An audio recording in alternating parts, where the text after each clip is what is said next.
नमस्कार. इयत्ता 10वीच्या मराठी पाठ्यपुस्तकाच्या उजळणीला आपण सुरुवात केलेली आहे आणि त्याचाच एक भाग म्हणून आज आपण जाता असताला हे स्थूल वाचन पाहणार आहे. जाता असताला ही जी कविता आहे ती रवींद्रनाथ टागोर जे आहेत, बंगाली महाकवी गुरुदेव रवींद्रनाथ टागोर यांची ही कविता आहे. त्याचाच एक स्वैर अनुवाद मराठीमध्ये श्यामला कुलकर्णी यांनी केलेला आहे. ही जी कविता आहे त्याच्यामध्ये आपल्याला सूर्य आणि पंथी यांची प्रतीकं घेऊन, यांचे एक्झाम्पल्स घेऊन रवींद्रनाथ टागोर यांनी किंवा त्याच्यानंतर ज्या त्याचा अनुवाद करणाऱ्या श्यामला कुलकर्णी आहेत त्यांनी आपल्याला हे दाखवून देण्याचा प्रयत्न केलेला आहे की पंथीसारखा छोट्यातला छोटा जीव सुद्धा जगाला काहीतरी देण्याची क्षमता स्वतःमध्ये ठेवत असतो.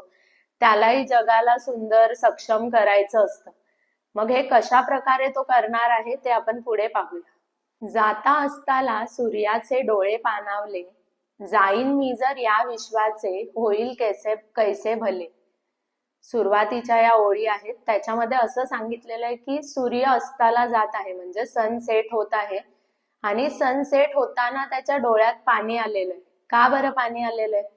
तर तुम्हाला तर माहितीये, सूर्य हा एक आपल्या पृथ्वीवर प्रकाश ऊर्जा देणारा महत्वाचा स्रोत आहे आणि त्यामुळे सूर्य असा विचार करतोय की आता जर मी निघून जातोय तर ह्या विश्वाचं भलं कल्याण कसं होईल. कारण सूर्य निघून गेल्यानंतर जगातला जो प्रकाश आहे तो निघून जाणार आहे आणि पूर्ण जग अंधारमय होणार आहे. आणि अशा वेळी ह्या पृथ्वीला आता कोण वाचवेल अशी चिंता, हे जे टेन्शन आहे ते सूर्याला आलेलं आहे आणि म्हणून त्याच्या डोळ्यामध्ये पाणी आलेलं आहे. अंधारामध्ये बुडून जाईल लगेच सारी धरा, कुणी वाचवा या पृथ्वीला, करा करा हो त्वरा.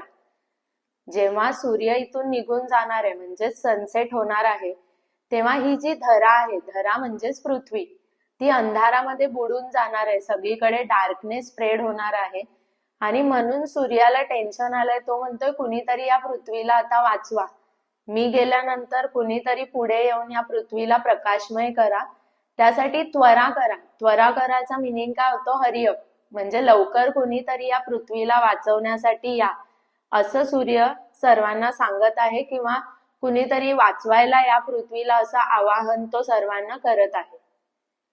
कुणी न उठती येना पुढती, कुणास ना शाश्वती, इकडे तिकडे बघत हळूची, पंथी ये पुढती. म्हणजे आता जेव्हा सूर्य सर्वांना आवाहन करतोय की या पृथ्वीला कोणीतरी प्रकाशमय करायला पुढे या, माझ्यानंतर या पृथ्वीचा सांभाळ करायला कोणीतरी पुढे या, तेव्हा समोर बसलेल्यांपैकी कुणीच उठत नाही. कारण कोणालाच शाश्वती नाहीये. शाश्वती म्हणजे गॅरंटी. सूर्याचं काम किती मोठं आहे हे तुम्हाला पण माहितीये. पूर्ण पृथ्वीला तो जर प्रकाशमय करतोय तर हे इतकं लहान काम नाहीये. त्याच्यामुळे कोणालाच गॅरंटी नव्हती की सूर्यानंतर आपण त्याची जागा घेऊ किंवा त्याचं काम त्याच्या इतक्याच तत्परतेने किंवा त्याच्या इतक्याच एफिशियंटली आपण करू शकू, असं कोणालाच वाटत नव्हतं. त्यामुळे कुणीच पुढे येत नव्हतं. तेवढ्यात एक जी पंथी आहे, एक जो दिवा आहे, तो इकडे तिकडे बघत हळूच काय आला, पुढे आला. विनम्र भावे लवून म्हणे ती, तेजोमय भास्करा, मम तेजाने जमेल तैसी, उजळून टाकीन धरा. विनम्र भावे म्हणजे पोलाइटली. पोलाइटली तिने जे सूर्य आहेत त्यांना नमस्कार केला.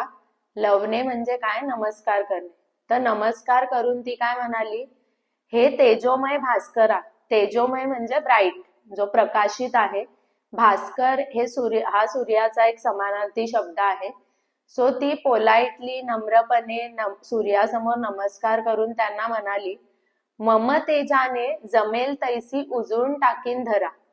मम म्हणजे माझ्या तेजाने, माझ्या ब्राईटनेसने, जमेल तैसी, मला जसं जमेल तसं ही पृथ्वी प्रकाशित करण्याचा मी काय करेन? प्रयत्न करेन. वच हे ऐकून त्या तेजाचे डोळे ओलावले, तृप्त मनाने आणि रवी तो झुकला असताकडे. वच म्हणजे शब्द किंवा बोलणे. पंथीचे, छोट्याशा पंथीचे हे जे बोलणे आहेत, म्हणजे इवल्याशा जीवाची एवढी हिंमत पाहून सूर्याचे डोळे ओलावले, पाणावले. कारण त्याला एक सॅटिस्फॅक्शन मिळालं की त्याच्या एवढ्या बरोबरीचं तर नाहीये, पण ऍटलिस्ट कोणीतरी प्रयत्न करायला तर रेडी आहे. तिचे ते शब्द ऐकून त्याचे डोळे ओलावले, त्याला एक गॅरंटी आली. कारण हे बघा, तुमच्यामध्ये किती ताकद आहे किंवा तुम्ही कोणापेक्षा किती ग्रेट असता हे इम्पॉर्टंट नाही, तर तुम्ही प्रयत्न करायला रेडी आहात हेच खूप महत्वाचं असतं. कारण जेव्हा आपण प्रयत्न करायला सुरुवात करतो तेव्हा कामं आपोआपच होऊन जातात. त्यामुळे सूर्याला पण आता एक तृप्ती मिळाली, म्हणजे एक सॅटिस्फॅक्शन मिळालं की माझ्यानंतर कोणीतरी या पृथ्वीचा सांभाळ करायला अजूनही आहे इथे. त्यामुळे आता तो निश्चिंत झाला, त्याचं जे टेन्शन आहे ते सगळं निघून गेलं आणि तो अस्ताकडे झुकला, म्हणजेच सनसेट झाला. तर अशा प्रकारे सूर्य आणि पंथी यांच्या उदाहरणातून आपल्याला इथे हे सांगण्याचा प्रयत्न केलेला आहे की प्रत्येक जीवामध्ये काही ना काही करून दाखवण्याची, इतरांचं भलं करण्याची क्षमता असते. फक्त ती आपली आपण ओळखली पाहिजे. आपण कोणापेक्षाच कमी किंवा कोणापेक्षा जास्त नसतो, पण आपल्याला आपले 100% देणं इम्पॉर्टंट आहे, त्यालाच खरं महत्व आहे, हे आपल्याला या कवितेतून ते सांगण्याचा प्रयत्न करत आहे. आय होप तुम्हाला ही कविता कळली असेल आणि ह्याचा मिनिंग प्रॉपर समजून घ्या. तुम्हाला काही डाऊट असतील तर तुम्ही मला कमेंटमध्ये विचारू शकता, बिकॉज हा मिनिंग तुम्हाला कळणं गरजेचं आहे. कारण मराठी हा रट्टा मारण्याचा, लर्निंगचा विषय नाहीये. त्यामुळे तुम्ही जो 6 मार्क्सचा क्वेश्चन अटेम्प्ट करणार आहे त्याच्यामध्ये ह्याच्या रिलेटेड क्वेश्चन आला तर तुम्हाला त्याचं आन्सर लिहिता येणं गरजेचं आहे. ओके, तुम्हाला जर ही कविता आवडली असेल तर तुमच्या फ्रेंड्स बरोबर नक्की शेअर करा आणि स्टडी फर्स्ट क्लासेस हे आपल्या चॅनलला सबस्क्राईब करा, म्हणजे तुम्हाला असेच व्हिडिओ पुढे बघता येतील. थँक्यू.